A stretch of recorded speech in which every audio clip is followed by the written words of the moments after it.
Bonjour mes amis, nous nous retrouvons encore aujourd'hui pour parler du virus qui monopolise l'attention de tout le monde. En effet, la situation sanitaire continue de se dégrader en France comme dans d'autres pays européens et dans le monde.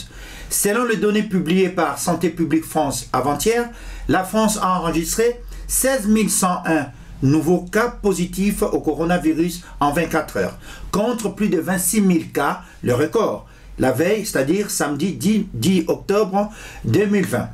Nous allons parler au cours de cette émission des indicateurs hospitaliers et de différents seuils d'alerte et de la prévention.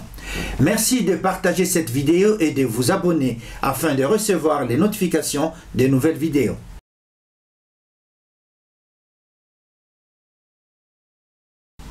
Les indicateurs hospitaliers sont importants pour suivre l'évolution de l'épidémie parce que le principal enjeu est d'éviter que les hôpitaux ne soient pas débordés par un afflux massif de patients, particulièrement les services de réanimation.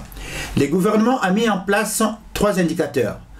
Le premier indicateur, c'est le nombre de cas pour 100 000 habitants. C'est ce qu'on appelle les taux d'incidence. Le seuil de vigilance des taux d'incidence nationale est de 10 cas pour 100 000 habitants. Le deuxième indicateur, c'est le nombre de cas chez les personnes âgées de plus de 65 ans. Et le troisième indicateur, c'est les taux d'occupation en réanimation par des malades Covid-19. La limite est fixée par les autorités sanitaires à 30%.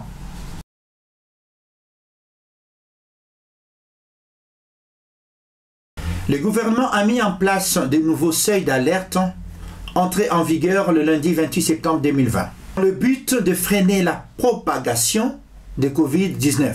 Parmi les nouveaux seuils d'alerte se trouve en première position la zone d'alerte qu'on appelait à l'époque zone rouge. Ce sont les lieux où circule activement le virus avec faible circulation chez les personnes âgées de plus de 65 ans, ainsi qu'un faible impact sur les services de réanimation.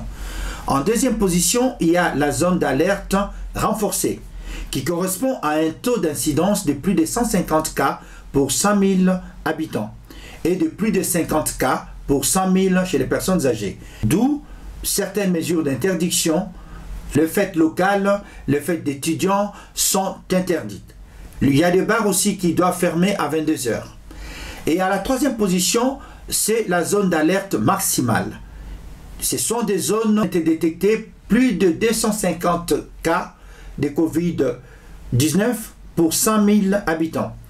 Ensuite, il y a plus de 100 cas pour 100 000 habitants chez les personnes âgées de plus de 65 ans. Et ce sont des zones où on trouve 30% des patients Covid dans les services de réanimation. C'est une catégorie dans laquelle se trouvent plusieurs villes actuellement, y compris Paris, sa petite couronne. Avec, il y a des interdictions avec fermeture totale de bars, etc. Ensuite, si dans les 15 jours, la situation sanitaire ne s'améliore pas, ces zones pourraient être enfin placées en état d'urgence sanitaire. Ce seuil est déclenché lorsqu'il y a plus de 250 nouveaux cas pour 100 000 habitants et plus de 100 nouveaux cas chez les personnes âgées de plus de 65 ans.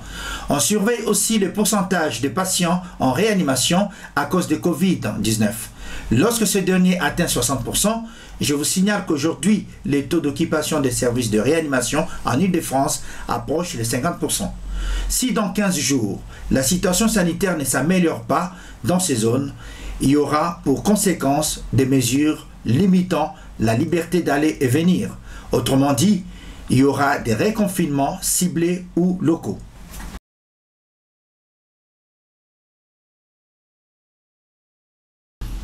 D'abord, le taux d'incidence national qui pour la première fois dépasse le seuil de vigilance de 10 cas pour 100 000 habitants et qui s'établit à plus de 400 en Île-de-France.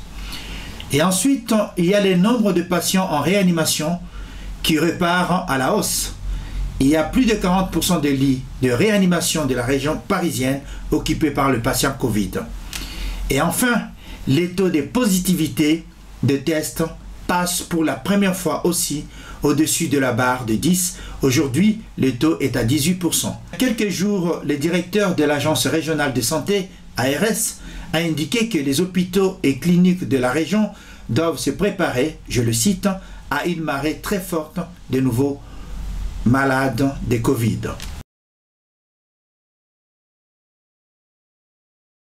Devant des symptômes même faibles, du genre toux, fatigue, essoufflement, fièvre, etc., vous devez vous isoler sans délai. Maintenez à distance les personnes, y compris celles de votre entourage. Portez un masque en cas de sortie. Contactez votre médecin traitant ou, en son absence, un autre médecin de ville. Ne pas se rendre directement chez le médecin ni aux urgences de l'hôpital. Vous pouvez aussi appeler le numéro vert gratuit, le 09 72 72 99 09, qui est ouvert 7 jours sur 7. Le test PCR est pris en charge à 100% aujourd'hui par l'assurance maladie, avec ou sans ordonnance. Après le test de dépistage, isolez-vous. Restez chez vous en attendant de recevoir les résultats afin d'éviter de potentiellement infecter d'autres personnes. Notez bien que la durée d'isolement a été réduite à 7 jours. Listez les personnes de votre entourage familial, amical et professionnel avec qui vous avez été en contact rapproché sans masque, 2 jours avant le début des signes de la maladie, jusqu'à la mise en isolement. C'est ce qu'on appelle les personnes contacts. Appelez le 15 seulement en cas d'aggravation des situations ou en cas d'aggravation des symptômes du genre dyspnée, difficulté respiratoire ou signe d'étouffement, manque de souffle ou au moindre effort lors de la prise de parole par exemple.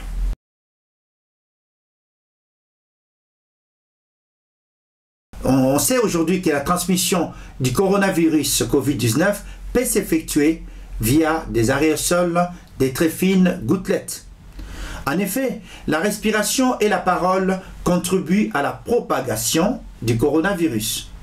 Cependant, à ces jours, le mode de transmission le plus documenté sont la transmission des proximités par la toux et l'éternuement, ainsi que la contamination indirecte, qu'on appelle aussi manuportée, c'est-à-dire par contact avec des surfaces infectées, la table, la porte, le billet d'argent, les boutons d'ascenseur, les téléphones, etc. En dehors de ce mode, il faut tenir compte de la contamination aéroportée. Car, selon plusieurs études récentes, la Covid-19 se diffuse essentiellement par aérosolisation. Un virus qui se propage par aérosolisation est un virus qui peut se comparer à la fumée de la cigarette, expirée par un fumeur de tabac. La différence est que la fumée, on la voit et on la sent. Alors que dans le cas des Covid-19, les micro-gouttelettes expirées par simple respiration d'une personne infectée ne se voient pas. Pour cela, il est facile de comprendre que le virus contamine très peu à l'extérieur que dans les pièces fermées et mal aérées. Conduite à tenir, aérez votre habitation le plus souvent possible, même en hiver. Ouvrez les fenêtres.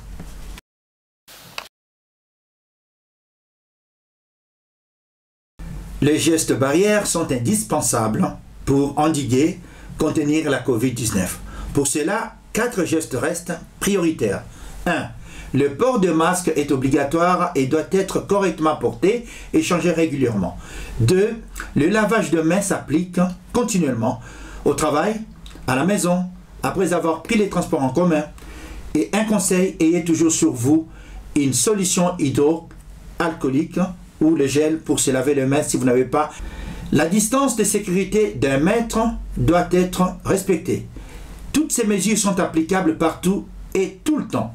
Et en 4e, il faut aérer votre appartement ou votre maison le plus souvent possible, même en hiver, car ouvrir vos fenêtres est essentiel pour combattre le virus. Prenez soin de vous, protégez-vous et protégez les autres. Je termine par les conseils de ma mère qui me disait toujours en tété là que papa dembakin de kamanyamase, ce qui veut dire en français papa être en bonne santé est mieux que d'avoir un bon repas composé du riz, de la viande et du poisson. Et moi je rajoute toujours et le pondu qui est le feuille de manioc, très bon pour les transits. Merci.